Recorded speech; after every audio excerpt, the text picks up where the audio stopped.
Hello, students. Good afternoon to each and every one of you. I hope you all are doing good and enjoying your days at your home. So, this is Jason with you, and I'm back with another lesson in geography. So, this is for class 8. The name of the lesson is Land and Soil. So, let's get started with our geography lesson number 2. Here, what makes land a resource? Land in economics, the resource that encompasses the natural resources used in production. Land was considered to be the original and inexhaustible gift of nature. In modern economics, it is broadly defined to include that all nature provides, including materials, forest products, and water and resources. That means the land is the inexhaustible gift from the nature. That means land, it never ends, and it is a gift from the nature. So here we can see the population map of India, the population density map of India, and that is per square kilometer, persons per square kilometer. Here you can see the dark pink color is the most dense. That means it is most populated.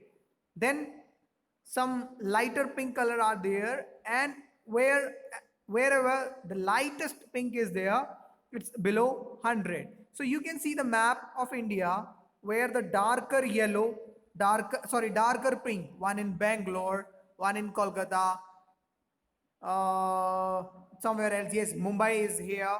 So there, the population is very high. So, did you know Mongolia is one of the most sparsely populated countries in the world with a population density of 2 persons per square kilometer.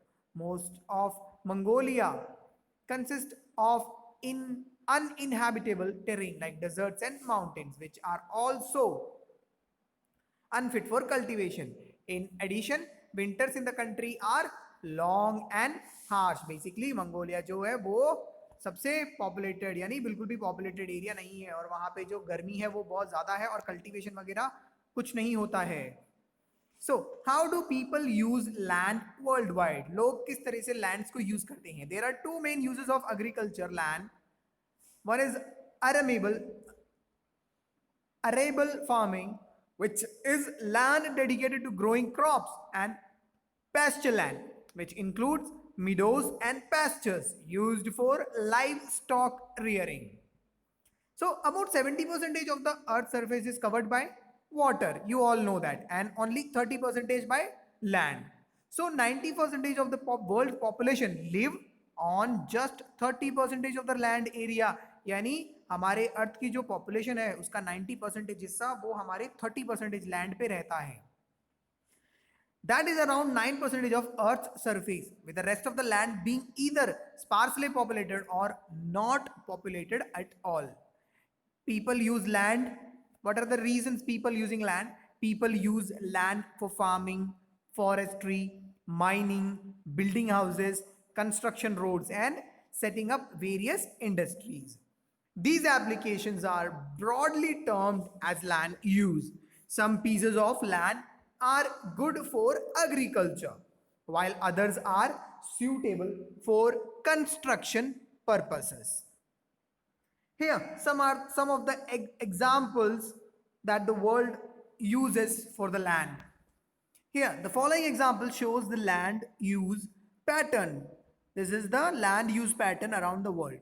Australia is mostly covered by grasslands.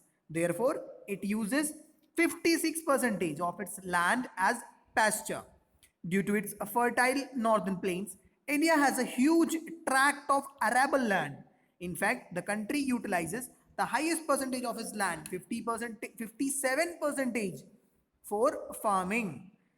Only about 14 percentage of land in Japan is used for agriculture or as a pasture, while the remaining 60%, 67 percentage is covered by forest. About 19 percentage of the land is put to other uses. Next is about 52% of Canada experiences harsh winters and is covered by tundra vegetation.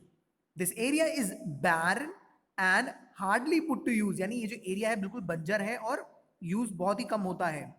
About 39% of the land is covered with forest and only 9% of the land is used as a cropland or a pasture. So, how can we reserve our land and or land resources? How can we save? So, this is the image of a landslide. You can see the two sides, it's large forest is there, but in the middle there is landslide. The landslide, that means the soil got eroded. Here you can see the landslide also. One more clip image is there. Here it's the land is broken and it went towards the slope. Now, some measures to control damage from landslide are as followed. The first point is identify landslide prone areas through hazard mapping and avoid building houses in such region. First of all, we have to find out where is the most landslide area is, so that we can avoid building houses over there. Build retention walls to stop land from slipping. Retention walls are constructed to hold the pressure of soil at the edges of a slope. So this is the retention walls. So these are the rocks are there. They are built to prevent soil to go out. Here one more thing is there. So this is the retention wall.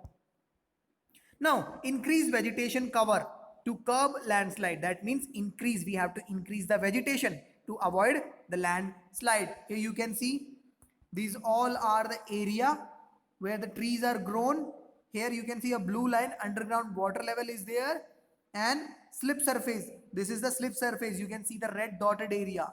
So we have to develop more trees, or we have to vegetate or grow more trees to avoid this slide, this slip surface, because the root zone, you can see the root zone, it's very hard, and through it there is, like, we can save what we can save. We can save the land erosion.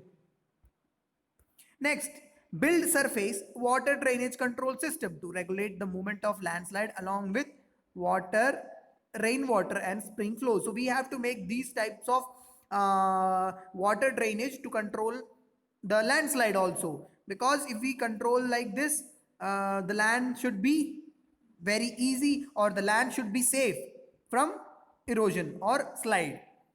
In order to stop degradation of land and restore the natural balance and forest cover, we should plant trees. What we have to do to avoid degradation, to reduce the damage of our land resources, we have to do the forest plantation, and we have to do plant trees. So basically the process of planting trees is known as afforestation.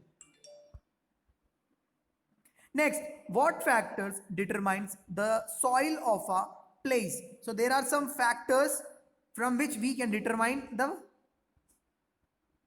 how good the soil is. First is parent rock. So basically it determines color, texture, chemical properties, mineral content and permeability. Now second is relief. Altitude and slope determine accumulation of soil. Flora, fauna and microorganism affect the rate of human formation. Next is time. It determines the thickness of soil profile. Last one is climate. Temperature, rainfall influences rate of weathering and humus formation. So these are the factors that affect our soil formation. Here something is there for you. It's the soil layer. The uppermost layer is the surface layer. Then below that topsoil, then subsoil, then parent material, later on bedrock. So now we are coming to the point then how to conserve our soil. How can we conserve our soil? How can we save our soil? And what are the methods?